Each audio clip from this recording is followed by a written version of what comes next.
नमस्कार दोस्तों। आज मैं आपको सावन माह के चौथे मंगलवार की मंगला गौरी व्रत कथा सुनाऊंगी।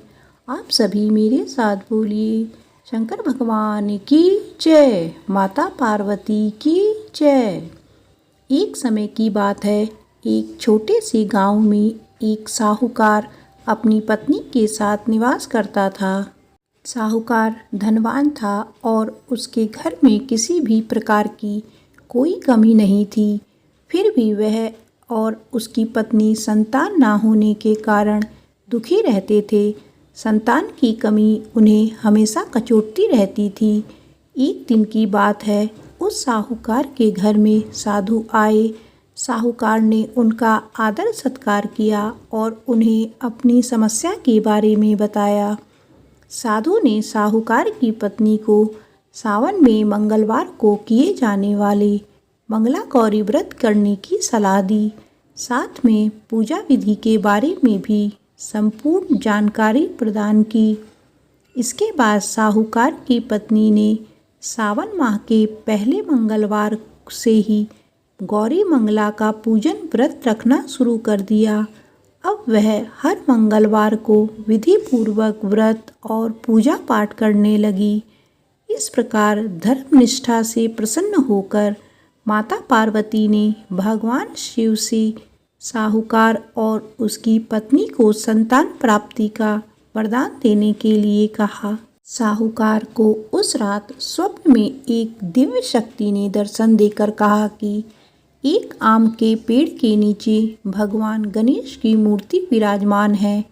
तुम उस पेड़ से आम तोड़कर अपनी पत्नी को खिला देना, इससे तुम्हें संतान की प्राप्ति का सुख मिलेगा।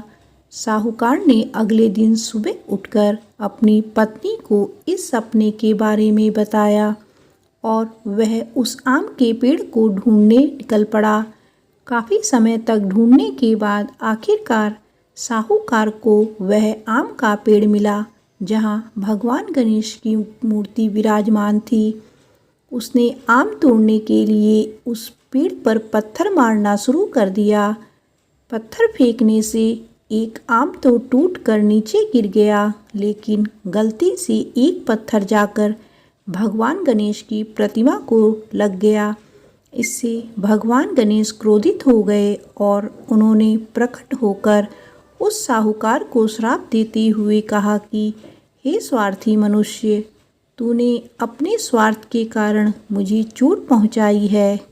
तुझे माँ पार्वती की कृपा से संतान की प्राप्ति तो होगी, लेकिन उसकी मृत्यु 21 वर्ष की आयु में ही हो जाएगी। यह सुनकर साहूकार बहुत घबरा गया और वो वापस घर चला गया। उसने वह फल अपनी पत्नी को खिला दिया और किसी को भी इस घटना के बारे में नहीं बताया। कुछ समय पश्चात भगवान शिव और माता पार्वती के आशीर्वाद से साहूकार और उसकी पत्नी को पुत्र की प्राप्ति हुई। इससे उन दोनों के जीवन में खुशी का ठिकाना ना रहा, लेकिन साथ ही साहूकार इस बात से भी चिंतित था कि उसका पुत्र अल्प आयु होगा। देखते ही देखते वह बालक 20 वर्ष का हो गया। व्यापार में अपने पिता का हाथ बटाने लगा। एक दिन घर लौटते समय साहूकार पेड़ की छांव में तालाब किनारे बैठकर अपने पुत्र के साथ भोजन करने लगा। तभी वहां कमला और मंगला नामक 2 कन्याएं कपड़े धोने के लिए आई और कपड़े धोते हुए आपस में बात करने लगी। कमला ने मंगला से कहा कि मैंने इस सावन माह में प्रत्येक मंगलवार को मंगला गौरी व्रत रखने का निश्चय किया है।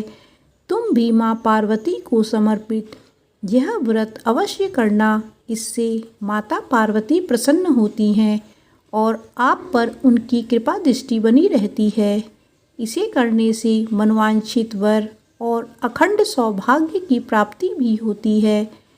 कमला की बात सुनकर मंगला भी इस व्रत को करने के लिए तैयार हो गई। दूसरी ओर साहूकार ने दोनों कन्याओं के बीच यह पूरा संवाद सुन लिया और उसने अपने मन में यह सोचा कि यह कन्या मंगला गौरी व्रत को करती है, इससे इसे अखंड सौभाग्य की प्राप्ति होगी। यह मेरे पुत्र के लिए एक योग्य वधू साबित होगी। ऐसा सोचकर वह उन दोनों के विवाह का प्रस्ताव कन्या के पिता के पास लेकर गया।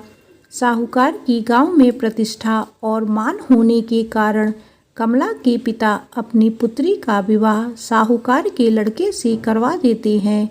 विवाह के पश्चात भी कमला विधि पूर्वक मंगला गौरी का व्रत रखना जारी रखती है। इससे इस भक्ति भाव से प्रसन्न होकर माता पार्वती एक दिन उसे स्वप्न में दर्शन देती हैं और कहती हैं कि मैं तुम्हारी भक्ति से अत्यंत प्रसन्न हूँ, इसीलिए तुम्हें अखंड सौभाग्य का वरदान देती हूँ। लेकिन तुम्हारा पति अल्प आयु है, इसीलिए अगले महीने मंगलवार के दिन एक सर्प तुम्हारे पति के प्राण लेने आएगा। तुम उसके लिए एक प्याले में मीठा दूध रख देना, उसके पास एक खाली मटका भी रख देना। सर्प दूध पीकर उस मटके में चला जाएगा और फिर उस मटके के ऊपर से कपड़ा ढक देना। अगले मंगलवार को कमला ने माता पार्वती की बात मानकर एक प्याले में मीठा दूध रख दिया और पास में एक मटकी भी रख दी। सर्प ने आकर दूध पिया और मटकी में जाकर बैठ गया। कमला ने उस मटकी पर कपड़ा बांधकर उसे जंगल में रख दिया। माता पार्वती की कृपा से कमला के पति के प्राण बच गए।